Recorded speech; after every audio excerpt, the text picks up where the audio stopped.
मेरे सभी छोटे बड़े श्रोता मित्रों को मेरा प्रेम भरा नमस्कार एवं सादर स्वागत व अभिनंदन चैनल पिटारा कहानियों का में।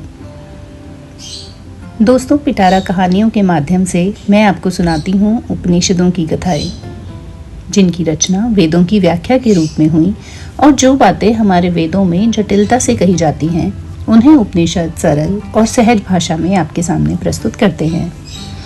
इनमें ब्रह्मा, विष्णु, महेश, सूर्य, इंद्र आदि सभी देवी देवताओं से लेकर पावन नदियों, वृक्षों, पर्वत, समुद्र आदि कथा पात्र होते हैं।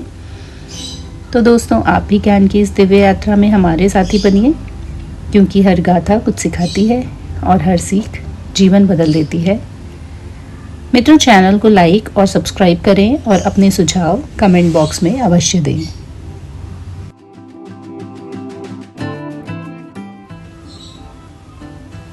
दोस्तों, एक बार वैकुंठ में भगवती लक्ष्मी को चिंतित देखकर भगवान विष्णु बोले, कल्याणी, तुम चिंतित क्यों हो?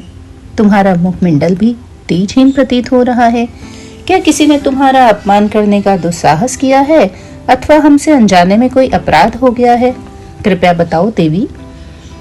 भगवान को प्रणाम कर देवी लक्ष्मी बोली, भगवान, आप समस्त लोकों के स्वामी हैं।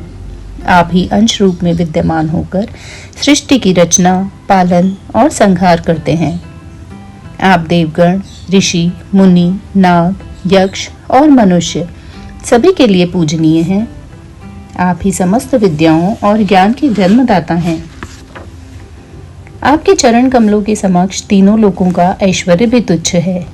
प्रभु, मेरे हृदय में एक संदेह उत्पन्न हो रहा है और उसी के कारण मैं चिंतित हूँ। कृपया आप उसका निवारण कीजिए।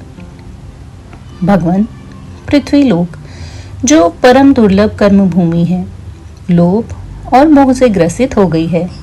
इसके फलस्वरूप वहाँ काम, क्रोध, लोभ, मोह और अहंकार का वास हो गया है।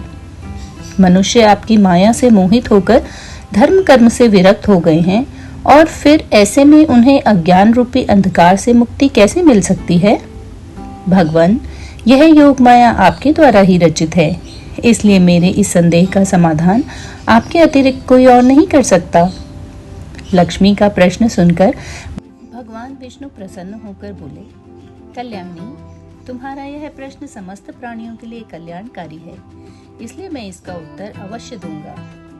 देवी, समस्त तीर्थों में पुरुषोत्तम अर्थात पुरी नामक तीर्थ सबसे श्रेष्ठ और पुण्यकारी है। वह अत्यंत सुंदर, रमणीय, सुखपूर्वक, सेवन करने योग्य, अनायास साध्य तथा उत्तम फल प्रदान करने वाली है। तीनों लोकों में उसके समान पुनीत अन्य कोई तीर्थ नहीं है। इस तीर्थ के नाम उच्चारण मात्र से ही मनुष्य के सभी पाप नष्ट हो जाते हैं। भगवती, उस तीर्थ को मैंने अभी तक गुप्त रखा है।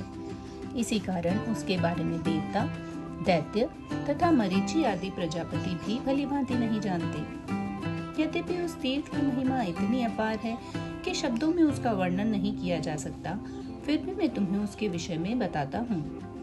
देवी, दक्षिण समुद्र के तट पर एक विशाल वट वृक्ष है।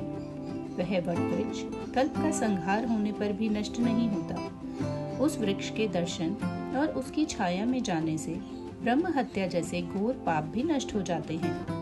जो प्राणी उसकी परिक्रमा कर मस्तक झुकाकर उसे प्रणाम करते हैं, वे पाप रहित होकर मेरे धाम को प्राप्त करते हैं। उस वट वृक्ष के निकट ही एक विशाल महल खड़ा है। वह धर्ममय स्थान है। वहाँ इंद्रनील मणि से बनी मेरी प्रतिमा का दर्शन कर मनुष्य मेरे धाम में चले जाते हैं। इस प्रकार जब समस्त प्राणी मेरी प्रतिमा के दर्शन कर परम धाम पधारने लगे, तब विधि का विधान जैसे भंग होने लगा, क्योंकि पापी मनुष्य भी पाप मुक्त होकर स्वर्ग के अधिकारी बनने लगे थे। तब एक दिन यमराज ने मुझसे उस इंद्रनीलमणि प्रतिमा को अदृश्य करने की प्रार्थना की। उनकी ही प्रार्थना पर मैंने उस प्रतिमा को अदृश्य कर दिया और उन्हें दक्षिण दिशा का स्वामी नियुक्त कर दिया। इस प्रकार अब मनुष्य मेरी उस प्रतिमा को नहीं देख पाते हैं।